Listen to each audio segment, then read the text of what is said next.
It's this week in vCons. It's Jeff Pulver and Thomas Howe, and this is the week ending May 22nd, 2026. Thomas, how was your week in vCons? My week in vCons was really fantastic. I had all kinds of really great vCon activity, which was good in the standard side and on the business side, and then a couple new vCon things that happened this week, which I thought were great. How about but you were the traveling man. I stayed home all week. It was great. Yeah, and I was in Washington D.C. Just got back late last night from ITW, which is the Internet Telecoms Week, and I'll tell you this: that I think next year I'm thinking of hosting a vCons for breakfast gathering Oh, it's a because great idea. they're the wholesalers. Some of them were talking up vCons, and it was like I was in the social areas and people want to talk vCons. It was like 2 years ago, it was just me, and it's now starting to come in. And what was fascinating was the companies which did send their voice people, because they're international. ITW brings together, they say 7,000 people. I can't deny that. It was very buzzy. Tuesday, Wednesday, it was very busy. And I did meet with some of the largest carriers of the world. And I was more surprised at the fact that some of those large carriers left their voice people behind and only brought their messaging people and brought their data people.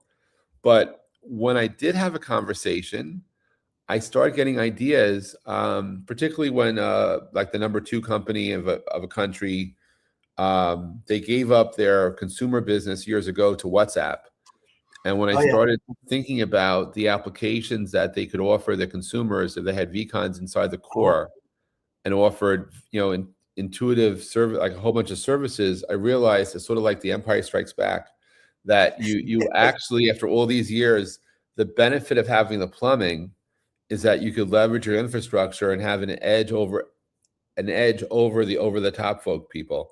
And that if you can offer a higher quality voice product and start thinking about the applications that you have access to, you could do a lot more than anyone else. And you literally can compete with WhatsApp, because WhatsApp, is going to be an application, right? And if everyone's saying, oh, it's cheap, they're going to use this over that. The reality is we're now at a time where I think we're going to start seeing real value being added in as a new voice stack on telephone networks. And I was waiting for next week to post this, but I got this idea. I mean, years ago there was these net neutrality debates, which I may or may not have been part of, where some companies wanted the right to offer slow traffic at a fast lane, and people from all these public interest groups were screaming, how could you possibly have a fast lane in the internet? It's not fair. It's outrageous.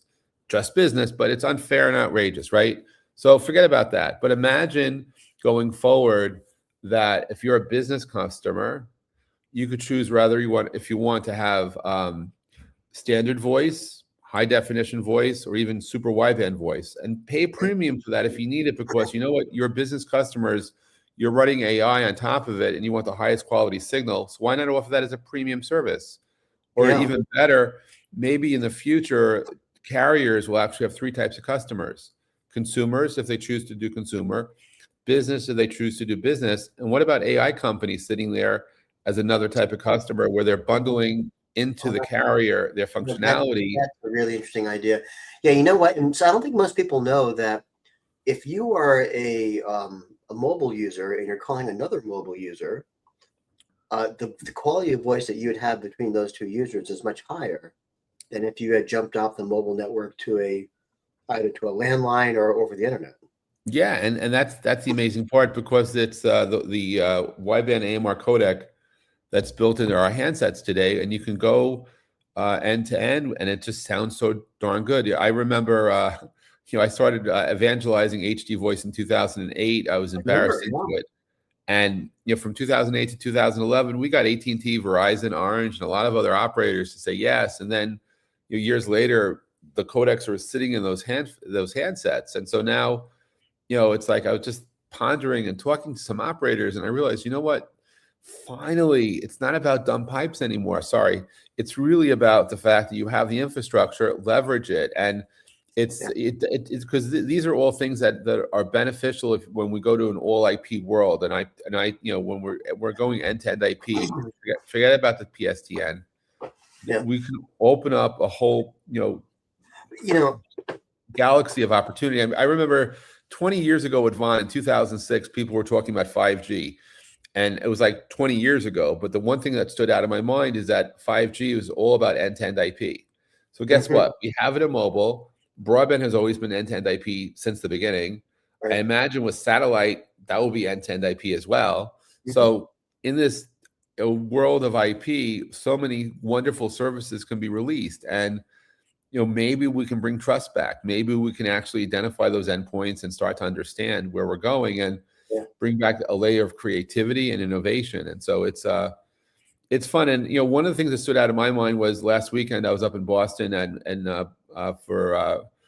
then we celebrated a friend's graduation, and I was talking to a 13-year-old kid for a little bit of time about agentic AI. And I think we totally underestimate the power of Claude Code. Not that it's so disruptive, but it allows everyone and anyone to tinker and play. But it totally democratizes the world, doesn't it? I'm telling you.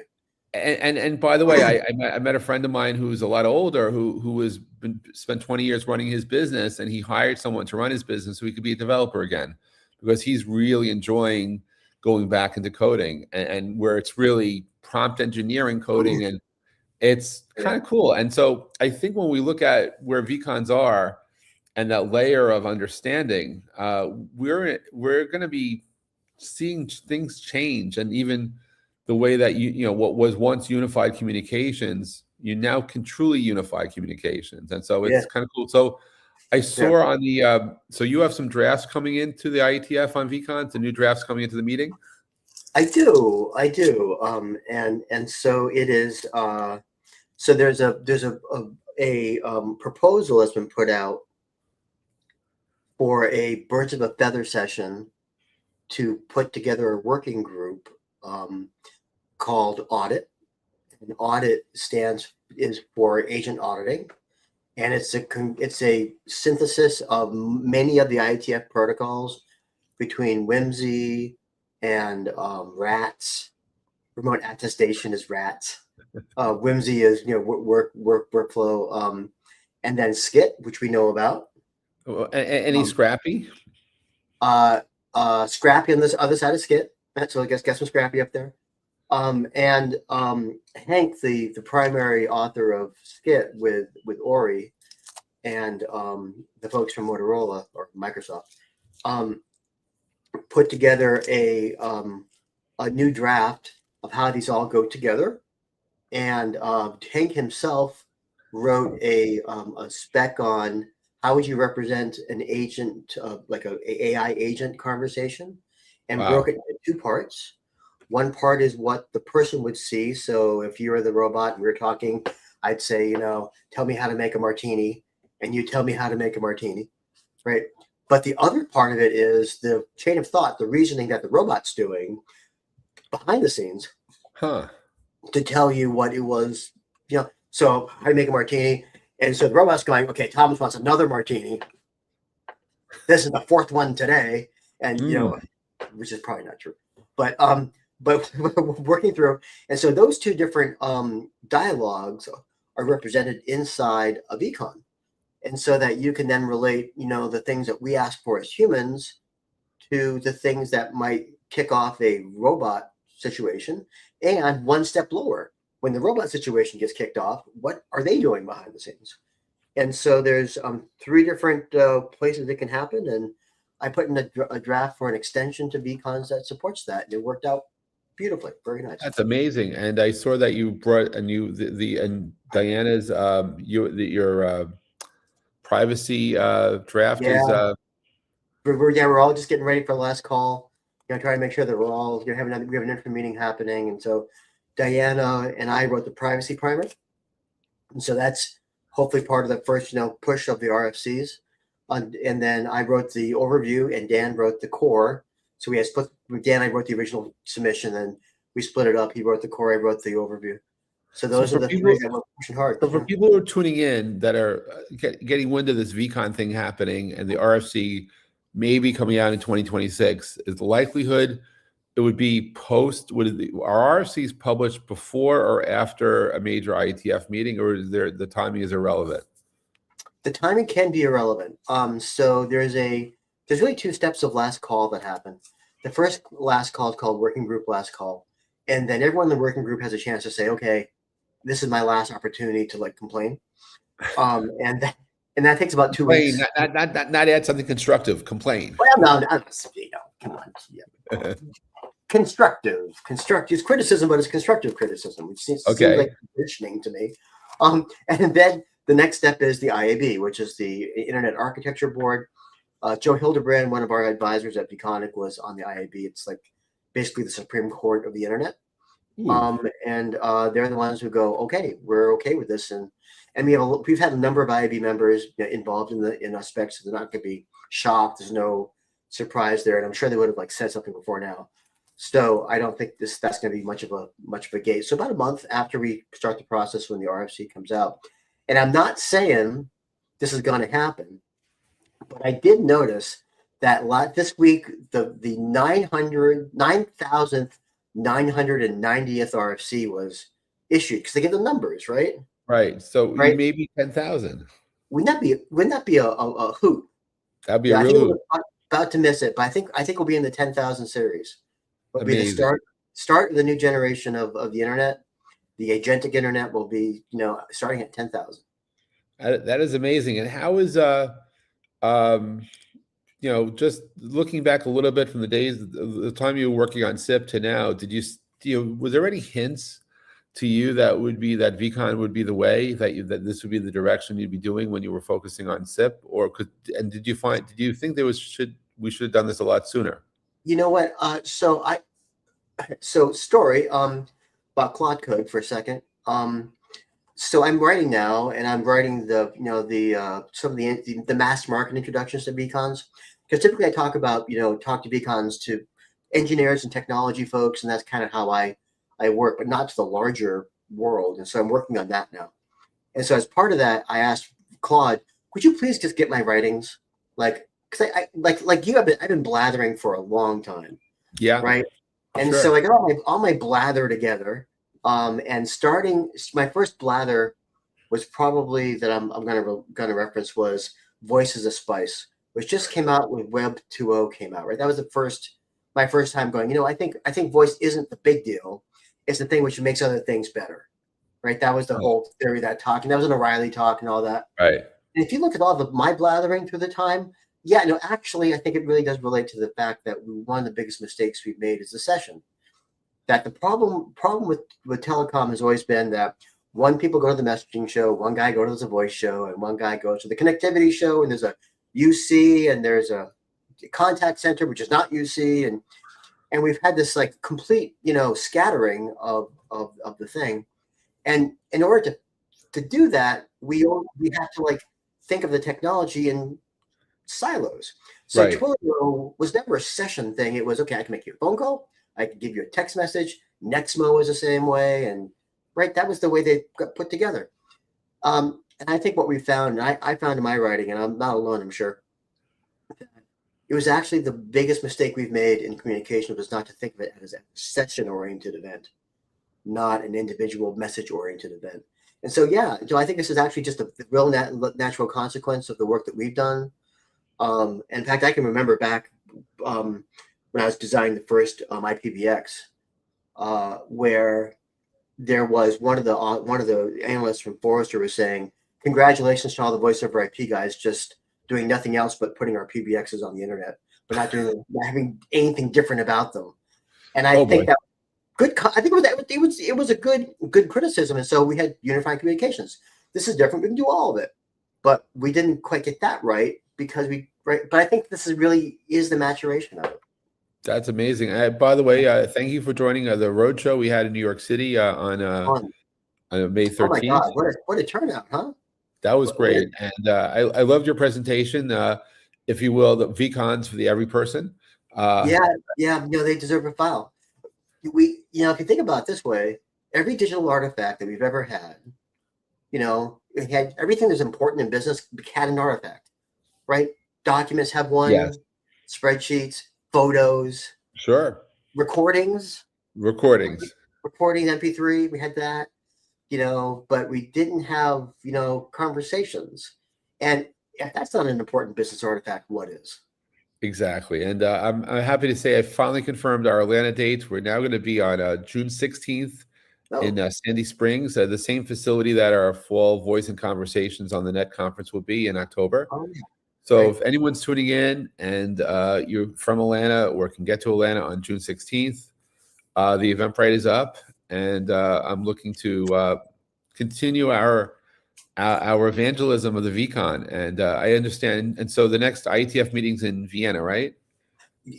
Don't feel sorry for me. 1 month in Europe, right?